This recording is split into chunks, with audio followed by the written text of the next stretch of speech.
guys, hope you're fine. Welcome to the part 2 and final part of my car animation tutorial. If you're looking for part 1, the link will appear right now somewhere on the screen and in the description. Some of you had issues with the Ctrl-Alt-0 because you're using a laptop, for example, so here is a workaround. In Blender, you click on View, Align View, and here you have Align Active Camera to View. That's the same thing than pressing Ctrl-Alt-0. And if you want, you can right-click and change the shortcut. Okay, now let's deal with the camera animation. First, let's add a focus point for our camera. So Shift A, you go in Empty and Plane Axis. You go in Top View and G, Shift Z, and you move the focus point where you want it to be. And for my case, it will be behind the camera, just there.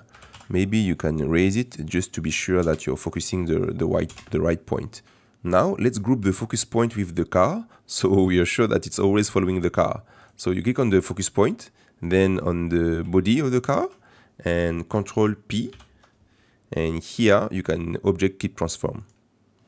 Okay, cool. So now if we press spacebar, my focus point is moving with the car.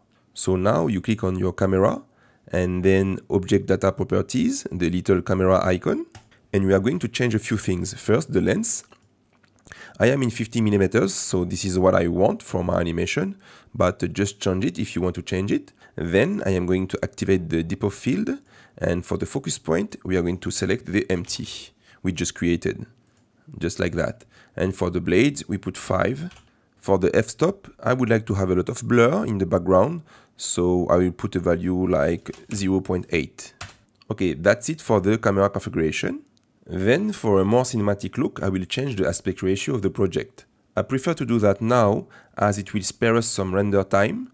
The downside is, we will not be able to change it in post-production, so we need to be sure that our camera animation is accurately what we want. I don't do that for all my projects, but for this one, because I knew exactly what I wanted for the camera, it was fine to use this workflow. So you click on Output Properties, this one, and here, the Y value, you change it to 810. Now in camera view, you can see that we are in a cinematic ratio. Before animating the camera, the final step now is to place the other cars on the road. The reason is we need to know their exact location first if we want to have an accurate camera positioning. Don't forget, if you need more free cars, just check my last tutorial. The link will be on the screen and in the description. Me, I will use the transportation add-on because I have it and it's essentially the best car add-on on the market. They just added 13 new vehicles, so that's a total of 78 photorealistic vehicles already rigged. And it's actually 20% off, the link will be in the description. To place the other cars, I will split my screen. So you go on the top right corner until you have this little cursor again, and you just drag your screen like that. Here on the first screen, I press 0 to go out of the camera view, and here I will maintain the camera view. If we look at our animation, we can see that our car is doing a curve just here. So we can imagine that it's doing that to avoid another car. So let's place a car here. I go in the middle of the curve and I click on the transportation add-on and I will select my car. Let's go for Urban, for example, and maybe the Mazda. And I don't need a high definition car for this animation because the focus will be mainly on my car. So I can use a low poly car that will be better for my render and for my viewport. And I click Add Vehicle. Yeah, you can see how easy it is to use the transportation add-on. Then I will place my vehicle, so J, Shift Z, around here. And let me test. Yes, it's working fine.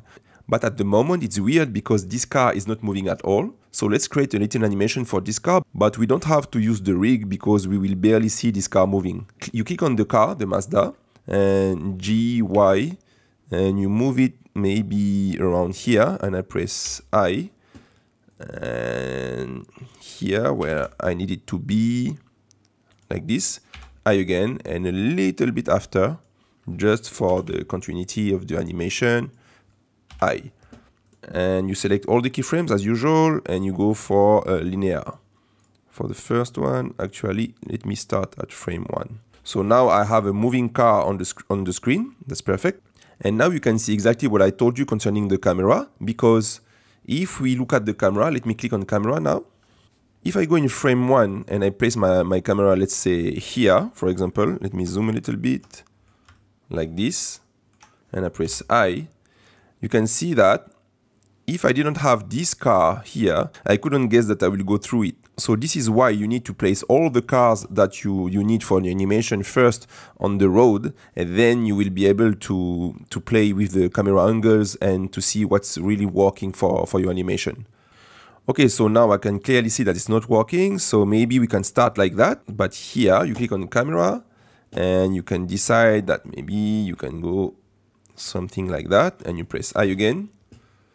So let me see, yes, and now it's working. Okay, so I will not add all the cars on the road for the sake of this tutorial length, but you get the idea. Now let's place other keyframes for the camera animation. So it's really up to you where you want to place the keyframes for your camera according to the different car positions and according to the look that you want. For this tutorial, I will just create my keyframes until frame 125, but of course you will have to create your keyframes until the end of your animation. And now that we have our keyframes, our main issue is that the camera animation is not very smooth. For each keyframes, as you can see, it's doing hard movements and very choppy. So to fix that, you will change this screen, you click here, and you will change it to Graph Editor. Then you select all the keyframes, and you can do that by pressing A on your keyboard because you will have the keyframes until the end of your animation. And me, I will just select those ones. Then you go in Key and Sample Keyframes. That will add keyframes between your own keyframes. And now you press Alt 0. And as you can see now, we have smooth curves here. So you can press Alt 0 again maybe, and you test it. And look at this now, our camera animation is very smooth. And once again, I'm stopping at frame 135, but of course, you have to do this for your entire animation. Okay, perfect. Let's say that I'm happy with the camera animation so far. Now we will need to add some realism to the movement of the camera. And now we can close this panel. So join area, and you select this one. And we are going to install a free add-on that will help us with the camera animation. The add-on name is Camera Shakeify, the link will be in the description. And as I just told you, it's a free add-on, so big thanks to the authors. To download the file, just go in Code and download zip. So as usual in Blender, you go in Edit, Preferences, you go in Add-on and Install. And you look for the file you just downloaded. And for me, it's here. You click on Install Add-on. You look for the add-on name, Camera Shakeify, and you activate the checkbox here. Now that you have your add-on activated, you click on your camera here, and you go in Object Data Properties, the green camera icon, and you will have a new panel, Camera Shakeify. You click on the little plus icon, and you leave Investigation for the first effect, and let's see how it goes. So, as you can see, I have now some shakiness with my camera, but it's a little bit too much. So for my case, I will go for something like 0.1, but of course it really depends on your camera angles, on your camera keyframes, so play with those values to find something that fits your project. Then I will add another shake item, plus, and this time I will go for Spaceship Shake 2D. Let's see. Okay, so now there is more shakiness on my camera, but once again it's a little bit too much. So for the influence, I will go for 0.3. Yes, it's better. And now I will add a final effect, plus, and this time I will choose Bike on Gravel. And let's see what it's doing. You know, it's it's really like a bike on gravel, for real. Okay, so there is too much influence for this effect. I will go for 0.1. Let's try. Yeah, it's too much again. I think it was 0.01. And yes, that's much better for me. And maybe you can add more effects, it's up to you. So for this tutorial, I gave you the different steps I go through for the camera animation, and you can repeat them, you can modify them, but you know the whole picture, you know how to do it yourself now. And now we are going to take care of the buildings around our road. As I told you in part 1, it's not a modeling tutorial and I don't want it to be too long. So I decided to just give you some assets so you can follow along. 3 buildings and 1 skyscraper. For your information, those assets are coming from my city pack. The link will be in the description. If you have a slow computer or you need background objects for your animations and stills, my city pack is perfect for that. You will have tons of buildings, skyscrapers, street decorations for your project. So if you like my work or you want to support the channel, that would be a great way to do so. Before we start, let me share with you what I like to do for my workspace at this stage of the project. I usually use 3 windows.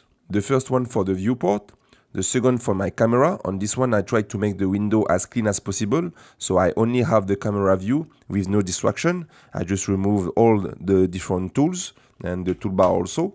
And for the third one I use it for the shader editor. Now I will show you the method I use to place the buildings and some tricks for better visuals and to optimize your workflow. So you open the file you have downloaded. It could be the free samples I just gave you, assets coming from my pack, or Sketchfab, or whatever you have available. Me, I will use my pack. You select the building you want, and Ctrl-C. You go back in your scene, and Ctrl-V to paste it. And then you just place it next to the sidewalk. Check your camera view to be sure that your building is visible, because you don't want extra polygons in your scene that will kill your render times for nothing. So here, for example, I just place a building, but I don't see it in my animation. So let me check the other frames. Okay, something here. So GY, and I will move my building. And I know that I should start from there. Let me test. Yes, this is the first building I will see in my animation, so I don't need to put something before it. Then you select the building, you press M on your keyboard, and you create a new collection. Let's name this collection right side, for example, and OK. And you will put all the buildings you add on this side in this collection, and just repeat this process until you have something you like. Okay, now I have all the buildings I want on the right side. Let me share with you some tips. If you want to duplicate a building, use Alt-D and not Shift-D. It will consume less memory. So you just click on your building and Alt-D, and then you can move the copy wherever you want. Try to use different buildings as much as possible. That's better for the look of the final render. For the building's tip facade, be careful to avoid those holes, as it will be ugly in your animation. To fix that, I have 2 options. Option 1, I use a full building right before the facade. So I click on it, Alt-D and J, I move it.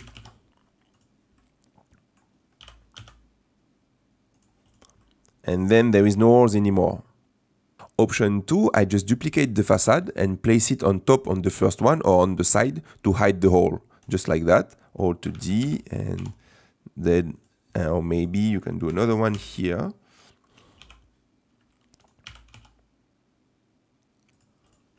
And voila. And now when your camera will go here, there will be no hole. Don't forget that facades are great if you have a slow computer, as it's only one plane to render. Next tip, like the facade, you can duplicate a building and place it on top on the first one, so they will look like a different asset. So you just click on the building, Alt-D and JZ, and now you have a different asset. Don't create a flat composition, it's boring for the eye. Instead, just move some buildings to create relief. Just like this one, for example, JX, and as you can see now in the camera view, it's not flat anymore, you have some relief. When your right side is finalized, just duplicate it. So right side, and I select all the objects, and Alt-D. You press Ctrl-P to group everything, and then a complete rotation. All you have to do now is to move the buildings next to the left sidewalk. And thanks to the rotation, you will not have symmetrical building on each side. Then you press M, new collection, and you create a new collection for the left side. So now you have a collection for all the buildings on the right side and a collection for all the buildings on the left side. Let's check the animation. Ooh, starts to look good. So if you need to fix something, like here I have a hole, I just go here, left side, right click, select objects, and GY, and I just move them. Just like that. Congratulations, now you have all the buildings in your scene. Let's take care of the city props now. For the street decoration, just go on Sketchfab to find free stuff or use my city pack. The process is exactly the same as for the buildings. The more you have in your scene, the better it will be for your final animation. You don't want empty sidewalks. Trust me, it's better too much than not enough. For the people, a great option is to use this free pack on Sketchfab.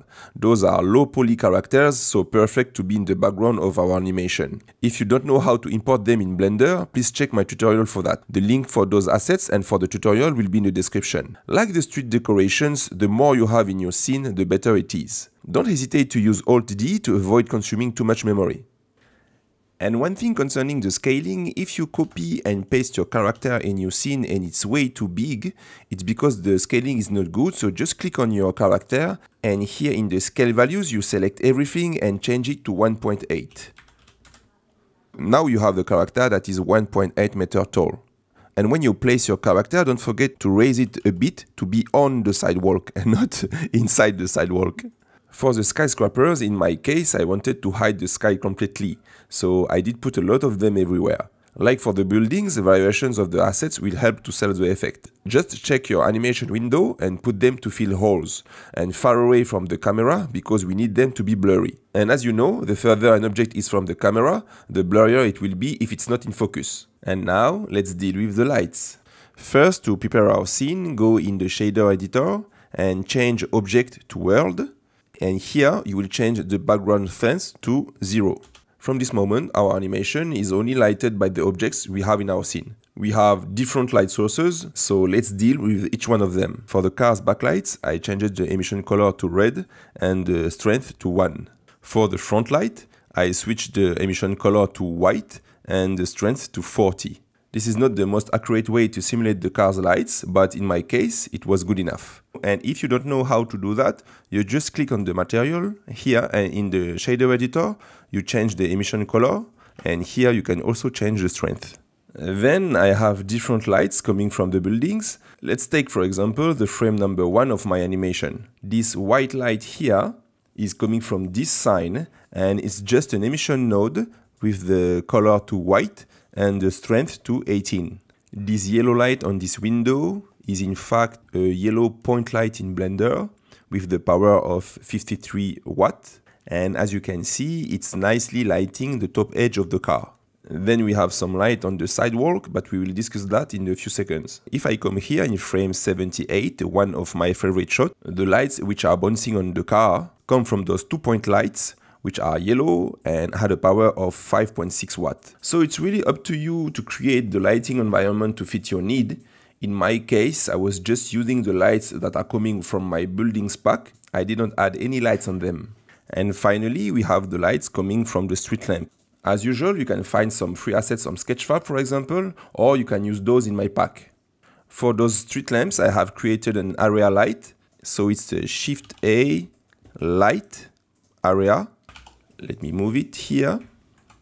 I changed the shape to disc, the power to 20 watt, the color to yellow, something like that, the size to 0.5 meter. For the scale, I went for 0.356 to fit in my street lamp. Then you just have to move the area light on your street lamp. You select the light, shift click on the street lamp, Control P, and object keep transform. So now the light is parented to the street lamp. So if we move the street lamp, the light is coming with it. I manually place a bunch of them on each sidewalk using Alt-D to duplicate the asset. Don't forget, before you press Alt-D, you have to select the street lamp and the light. I didn't use an array modifier to do so because I like to keep control of each light source in my projects. Yes, that's it for the lights, guys. Have fun playing with them to create your own personal mood. To add to the realism of our project, let's create some fog. Shift A, Mesh and Cube, and you will scale this cube until you cover all the roads and the buildings.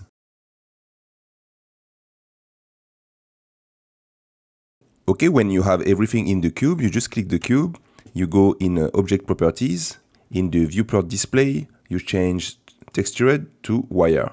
You click on the cube and you press New in the shader editor. You delete the principled BSDF, you press Shift A to add a new node, you add a volume scatter node, you plug the volume to the volume, and for the density, you go for 0.003. Now let me show you a render with and without the fog. So this is the render without the fog and the render with the fog. As you can see, the render with the fog looks way more cinematic. Okay, it's taking more time to render, but I'm very happy with the result, and I know that the animation will be much better with the fog than without the fog. Now is the time to look at my render settings. Of course, I use cycles with the GPU, which is a RTX 3080. For the render sampling, I have the noise threshold activated at 0.01. The max samples is at 4096 and min samples to 0. For the denoise, I have the denoiser optics, of course because I have a RTX card, and passes to albedo and normal. Very important, I have the motion blur activated and I left everything by default. For the performance, my tile size is 2048. Everything else is just set by default. For the output properties, as I told you before, my resolution is 1920 on 810. This is a cinematic ratio, and I am at 24 frames per second. For the output, I use PNG. That's it for the render settings. We will come back later for the water drops particles. Now let's go in DaVinci Resolve. Just to remind you, DaVinci Resolve is a powerful software and it's free. You do have a pro version, but with the free version, we have everything that we need. So here is the result after importing the PNG files.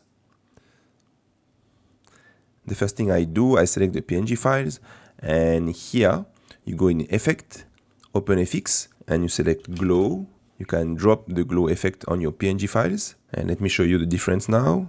As you can see, you have a glow around your light. In my case, it's very subtle, but you can play with the values if you want more glows. And then I just added a vignette here. This is a very subtle effect, but I always like to add vignette to focus the eye on the main object. Then for the grading, the main idea is to raise the lights everywhere. And here is the final result. So this is before the grading and this is after the grading. Here is another example of the grading. So this is with the grading and this is without the grading. As you can see, there is more punch after the grading, and I find that the image is more interesting with the grading than without the grading. Just tell me in the comment section if you want to have a proper tutorial on how I grade my shots. Then I added all the sound effects and the music, but like the grading, if you want a proper tutorial on that, just tell me in the comment section. Now let me show you what I did in After Effects. In After Effects, I imported all the PNGs and I used this plugin from Video Copilot called Optical Flares. These plugins allows you to create optical flares wherever you want in your scene. So I did that for the first light and also here for the car lights. And for those one, I have animated each lens flare one by one and frame by frame. I also keyframed the opacity when the car was in front of the light. Then I exported each optical flares effect in a MP4 format. And then in DaVinci Resolve, I just blend the MP4 files coming from After Effects on the original PNGs. So here, here and here. But after doing all that, I was not satisfied with the scene. I felt that there was something missing on the road because there were a lot of water everywhere. So why not adding some water drops under the wheels? And as you can see, let me show you. As you can see now here, I don't know if you can see on your screen, but we can clearly see water drops. Let me raise maybe the color so you can see them a little bit better. And where are the water drops? Yeah, this one. And I will just raise like this. And now, as you can see, there are water drops coming behind the wheels. So here I have exaggerated the effect a little bit too much, but at least you can see the water drops coming, and I think it's really cool and it's adding to the scene. So let me show you how I did that. Let's go back in Blender. Okay, now we are back in Blender, but because it's more advanced and it's supposed to be a beginner tutorial, I will just go through the different steps. But if you really want a detailed tutorial on how I did that, just tell me in the comment section. So I have created a little box and parented it to the car, so it's moving with the car, as you can see. And then I have created a particle system. Here are the settings that I chose. For the render, I selected object. And for the object, I have created a water drop like this. It's just an icosphere that I have modified to look like a raindrop. And here is its material. Here is the velocity settings and the rotation settings. But I was not sure about this particle effect, how it will look like. So I decided to render it separately. So I did bake the simulation in the cache panel and untick render for all the different objects. And I left only these particles to render. Of course, after doing one wheel, I just duplicated the box for the other wheel. So after the render, I have something like that. Let me show you if I deactivate here. And as you can see, this is the render that I had. And when I add everything together, I was really pleased with the result. So guys, we did it. We went through all the different topics I wanted to cover for this tutorial, and I hope you learned a thing or two. If you have questions, don't hesitate to ask them in the comment section. I answer fairly quickly, and I am already working on the next animation, so stay tuned. Thank you very much for your time, and I talk to you soon. Bye bye.